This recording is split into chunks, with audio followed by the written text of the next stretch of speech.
में हमें एक बीच पार्टी का सीन दिखाया जाता है जहाँ पर कुछ लोग पार्टी कर रहे होते हैं। उसी दौरान मिच उन सब का फोन रखवा लेता है जिससे वो लोग किसी का वीडियो बनाकर इंटरनेट पर न डाल सकें। फिर उन्हें एक अजीब सी क्रीपी चीज मिलती है जिसे वो लोग तोड़ देते हैं। वहाँ पर मौजूद सारे लोग रात भर काफी मस्ती करते हैं। फिर अगले दिन हम केली को देखते हुए सोकर उठती है। उसे वहाँ पर कुछ अजीब लगता है। इसी दौरान वहाँ कार में सोए हुए बाकी लोग भी उठ जाते हैं और यहाँ पर हम देखते हैं कि चैंडा उठते ही जोना को किस करने लगती है। इस पर वो उसे रोकता है और वो लोग टेबल पर सो रही मार्सा को जगाने की कोशिश करते हैं जो कि पूरी तरह से नेक्ड होती है और जागने के बाद उसे उल्टियां होने लगती हैं। तभी केली की नजर रेत पर बैठी हुई एक चिड़िया पर पड़ती है। इसे बैठे बैठे ही वो रेत अपने अंदर समा लेती है। ये देखकर केली बहुत घबरा जाती है और वो मार्सा को रेत पर पैर रखने के लिए मना करती है, लेकिन मार्सा काफी परेशान होने की वजह से ध्यान नहीं देती और अपने पैर रेत पर रख देती है, जिससे उसके पैर रेत में फंस जाते हैं और वो उन्हें निकालने की काफी कोशिश करती है। इससे उसके हाथ भी उस रेत में फंस जाते हैं और वो डर कर चिल्लाने लगती है। इसे देखकर वहाँ मौजूद सभी लोग शॉक्ड हो जाते हैं और वैंस उसे इस कंडीशन में देखकर रोनी के मना करने के बावजूद उसकी तरफ भागता है, लेकिन रेत में फंसने की वजह से वो गिर जाता है और चिल्लाने लगता है। तभी जोना उसकी हेल्प के लिए कार स्टार्ट करने की कोशिश करता है, लेकिन वो स्टार्ट नहीं होती। फिर मिच उसकी तरफ रस्सी फेंकता है जिसे पकड़कर वो सब बच सके, लेकिन अब बहुत देर हो चुकी थी क्योंकि वैंस को रेत पूरी तरीके से खा रही होती है और उसका चेहरा धीरे धीरे करके गलता जा रहा था। इससे उसे बहुत ज्यादा पेन हो रहा था और देखते ही देखते उसका पूरा शरीर रेत के अंदर समा जाता है और वहाँ पर मौजूद किसी को भी ये समझ नहीं आ रहा होता कि वहाँ पर क्या हो रहा है। अब तक ये लोग बहुत डर जाते हैं, जिसके बाद मिच उन सबको ये विश्वास दिलाने की कोशिश करता है कि वैंस भले ही मर गया है लेकिन वो सब ठीक ठाक है और यहाँ से बचकर निकल जाएंगे। इसके बाद वो जोना को कार स्टार्ट करने के लिए कहता है, लेकिन यहाँ पर काफी कोशिशों के बाद भी कार स्टार्ट नहीं होती। फिर केली रेत में अपने हाथ ऊपर से दिखाती है, इससे रेत में अजीब सी हलचल होने लगती है। फिर हम गिलबर्ट को देखते हैं जो ट्रैश कैन में फंसा हुआ होता है। वो जगने के बाद उन सबको आवाज देने लगता है जिससे वो उसे बाहर निकाल सके, लेकिन वो उसे हिलने के लिए मना करते हैं और कहते हैं कि इस रेत में कुछ है, अगर तुम इसमें गिर गए तो मारे जाओगे। लेकिन उसे इस बात पर यकीन नहीं होता और लगता है कि वो उसके साथ मजाक कर रहे हैं। पर मिच उसे विश्वास दिलाता है कि उनके पास 2 घंटे के अंदर हेल्प आने वाली है, इसीलिए उसे सिर्फ थोड़ी देर इंतजार करना है। इससे वो मान जाता है। फिर जब केली उससे पूछती कि उसने ऐसा क्यों किया तो वो बताता है कि इससे उसके पास एक उम्मीद होगी, क्योंकि बिना किसी उम्मीद के एक ट्रैश कैन में फंसे रहना उसके लिए नामुमकिन हो जाएगा। अब ये लोग वैसे ही काफी देर तक पड़े हुए थे तो केली उन लोगों से पूछती कि कल हमने इसी रेत में पार्टी की है, कल सब कुछ ठीक ठाक था, लेकिन आज ये रेत बिल्कुल बदल गई है। उसी समय वो लोग ध्यान देते हैं कि उन लोगों के अलावा पार्टी में मौजूद सारे लोग मारे जा चुके हैं और वो भी इसीलिए बच गए क्योंकि वो रेत के कांटेक्ट में नहीं है। ये जानकर सब बहुत ज्यादा दुखी होते हैं। इधर गिलबर्ट को बहुत ज्यादा पेन हो रहा था, इससे वो उन लोगों पर चिल्लाने लगता है और कहता है कि मुझे यहाँ से बाहर निकालो। इस पर जोना उसे समझाता है और उसे सनस्क्रीन लगाने के लिए देता है जिससे उसे धूप से कुछ राहत मिल सके।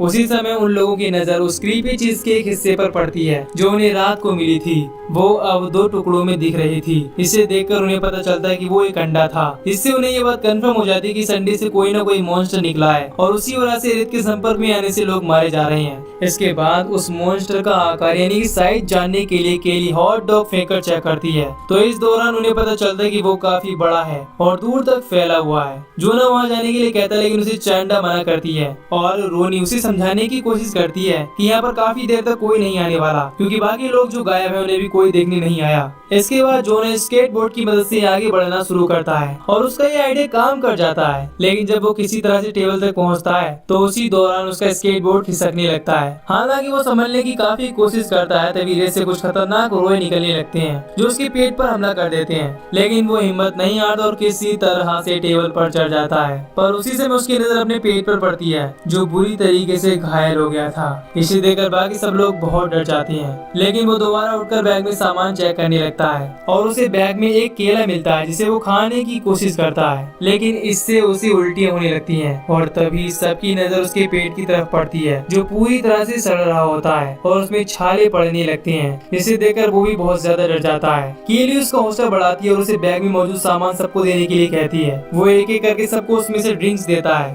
और साथ ही साथ उसके पेट में हुई छाले बढ़ने लगते हैं। और जब वो मिच को ड्रिंक फेंकता है तो खिंचाव पड़ने की वजह से उनसे ब्लीडिंग होने लगती है। इससे उसे बहुत ज्यादा दर्द होने लगता है। इस वजह से वो वहीं टेबल पर लेट जाता है और इस दौरान वो केली को ये विश्वास दिलाता है, उसे भरोसा दिलाता है कि वो उससे बहुत प्यार करता है। ये सुनकर वो बहुत ज्यादा इमोशनल हो जाती है। फिर उन सबको अपने मोबाइल की याद आती है जो कि कार की डिग्गी में पड़ा हुआ होता है। इसे निकालने के लिए उन्हें नीचे जाना पड़ेगा, लेकिन उन्हें किसी तरह डिग्गी को खोलने की कोशिश करती है, लेकिन वो इसमें नाकामयाब रहती है। फिर वो चाबी लेकर चैंडा की मदद से उसे खोलने की कोशिश करती है, लेकिन डिग्गी उसकी बॉडी में फंसने की वजह से पूरी तरह से नहीं खोल पाती, जिससे चैंडा को लगता है कि रोनी डिग्गी नहीं खोल पाएगी। और रोनी भी कहती कि मुझे इसको पूरा खोलने के लिए सहारा चाहिए, क्योंकि वो वहाँ पर खड़ी नहीं रह सकती। इसके बाद चैंडा उसे एक ब्लैंकेट पकड़ाकर उसकी मदद से उसे खोलने के लिए कहती है, लेकिन फिर भी वो इस काम में नाकामयाब रहती है। अब इसके बाद केली उसे फिश कैचर की मदद से खोलने के लिए कहती है और इस बार रोनी डिग्गी खोलने में कामयाब हो जाती है। तभी वहाँ पर बीच पेट्रोल का सुपरवाइजर आ जाता है, जिसकी गाड़ी की आवाज की वजह से रोनी का ध्यान भटक जाता है और वो फिसल जाती है। इससे उसकी उंगलियां डिग्गी में दब जाती है और वो बुरी तरह से पेन से चिल्लाने लगती है। इधर केली, गिलबर्ट और मिच उसे गाड़ी से उतरने से रोकते हैं और सारी चीजें समझाने की कोशिश करते हैं, लेकिन वो उनकी बात बिल्कुल भी नहीं मानता।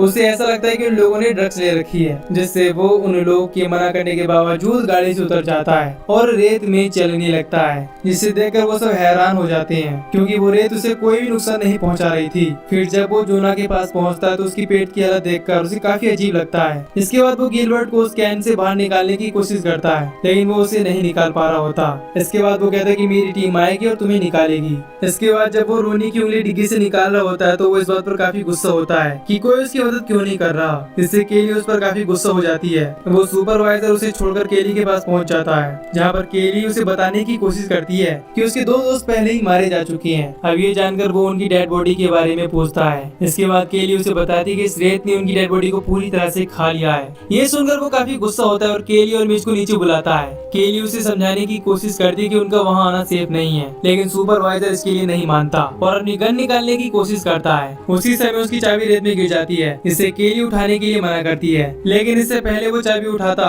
उसके हाथ रेत में फंस जाती है और ये सब देखकर वो बहुत ज्यादा डर जाता है। उसी समय केली उसके हाथ में मौजूद पेपर स्प्रे देकर उसे रेत पर स्प्रे करने के लिए कहती है, और जब वो उसे स्प्रे करता है और अपनी हाथ वापस से निकालने की कोशिश करता है तो उसका हाथ अलग हो जाता है। इसे देखकर वो चिल्लाने लगता है और रेत में गिर जाता है। तभी केली उसके पास जाकर वो स्प्रे उठा लेती है और वो सुपरवाइजर देखते देखते रेत में समझ जाता है। इसके बाद मिच कहता है कि उसे यहाँ से निकलने के लिए टॉवल चाहिए, क्योंकि अभी उसने देखा कि सुपरवाइजर अपने जूतों की मदद से रेत में चल सकता था। अब इसके बाद वो टॉवल्स लेने की कोशिश करता है, लेकिन रेलिंग गिरने की वजह से वो रेत में गिर जाता है और रेत से निकले बहुत सारे टेंटिकल्स उसका खून बुरी तरीके से चूसने लगते हैं और देखते ही देखते उसकी बॉडी को पूरी तरीके से खा जाते हैं। ये देखकर वो सब बहुत ज्यादा दुखी हो जाते हैं, लेकिन केली हिम्मत दिखाती है और वो चैंडा को रेलिंग उठाने के लिए कहती है। इसके बाद वो उसे एक और रेलिंग देती है और खुद भी वहीं से कार में कूद पड़ती है। वो वहाँ पहुँचते ही चैंडा को एक जोरदार पंच मारती है, क्योंकि पिछली रात उसी ने जोना को बहकाया था। फिर वो रोनी की डिग्गी में फंसी हुई उंगलियों को निकालने की कोशिश करती है और चैंडा की मदद से इस चीज में कामयाब हो जाती है। हालांकि इससे उसे काफी पेन हो रहा था, काफी दर्द हो रहा था। इसके बाद केली उसके हाथों में टॉवल बांध देती है, इससे उसकी ब्लीडिंग कम हो सके। इधर गिलबर्ट की हालत बहुत ज्यादा खराब हो रही होती है। कैन में फंसी होने की वजह से अब उसे ब्लीडिंग भी हो रही होती है, जिससे रेत में मौजूद टेंटिकल्स उसकी तरफ अट्रैक्ट होने लगते हैं। इधर केली चैंडा की मदद से उन रेलिंग्स को जोना तक पहुंचने के लिए रेत में डालती है और उसकी मदद से चैंडा जोना के पास पहुंचती है। फिर केली रोनी को वहां से निकालने के लिए कहती है। वो कहती है कि मेरे हाथों से ब्लीडिंग हो रही है, इसके रेत में गिरने से वो उन टेंटिकल्स को अट्रैक्ट कर लेगी, इसीलिए पहले तुम जाओ। अब इसके बाद केली भी जोना तक पहुंच जाती है। इसके बाद रोनी जोना की तरफ चलने की कोशिश करती है और थोड़ी दूर चलने के बाद उसके हाथों से ब्लीडिंग होने लगती है, जिसे देखकर उसका बैलेंस बिगड़ने की वजह से वो रेत में गिर जाती है और वो भी बहुत ही बुरी तरीके से मारी जाती है। फिर हम देखते हैं कि गिलबर्ट के ट्रैश कैन में भी बहुत सारी रोए आ जाती हैं, क्योंकि गिलबर्ट का खून टपक रहा था। इधर चैंडा अपने पैरों में टॉवल और बैग लपेटकर सुपरवाइजर की गाड़ी तक पहुंच जाती है, जिससे वो काफी खुश होती है। लेकिन इसी दौरान गिलबर्ट का कैन उस रेत में निकले टेंटिकल की वजह से खिसकने लगता है और जब उसका कैन हिलना बंद होता है तो उसकी कैन से कई सारे मॉन्स्टर के क्रीपी हैंड्स निकलते हैं, जो उसे कैन के अंदर खींच ले जाते हैं और वो भी